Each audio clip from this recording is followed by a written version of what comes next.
मक़सूदरनि में गाजरावाह मां निकिरंदड़ बाबूचंद शाख जी पुछड़ी में पानी की खोट ख़िलाफ़ पुछड़ी जे आबादगरनि एहतजाजी मुज़ाहिरो कयो।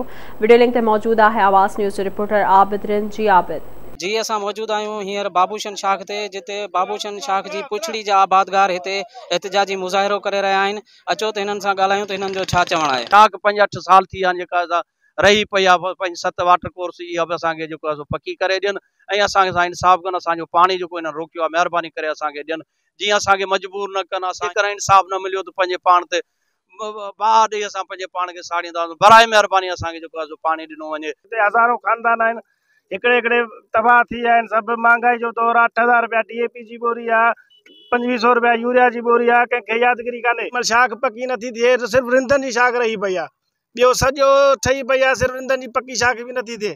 असांजो अर्ज़ु इहा आहे त असांखे हिकिड़ो पकी शाख करे ॾियनि, ॿियो असांखे पाणी ॾियनि। शाख सुकी पई आहे, असां वटि पाणी कोन्हे। हींअर काई जो टाइम आहे, जेकर हींअर पाणी न ॾींदा त अॻिते पाणी ॿियो कॾहिं ॾींदा।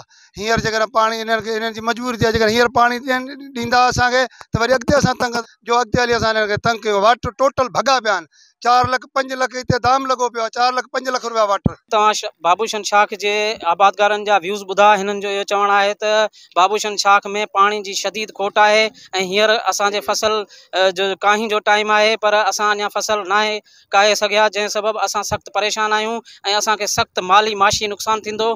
तंहिं करे असांजी अपील आहे आला इख़्तियारनि खे त बराए महिरबानी करे असांखे पाणी ॾिनो वञे त जीअं असां पंहिंजो फसल काहे सघूं ऐं असां बुख ऐं बदहाली खां बची सघूं। ॿी सूरत में असां सख़्त खां सख़्तु एहतिजाज कंदासीं।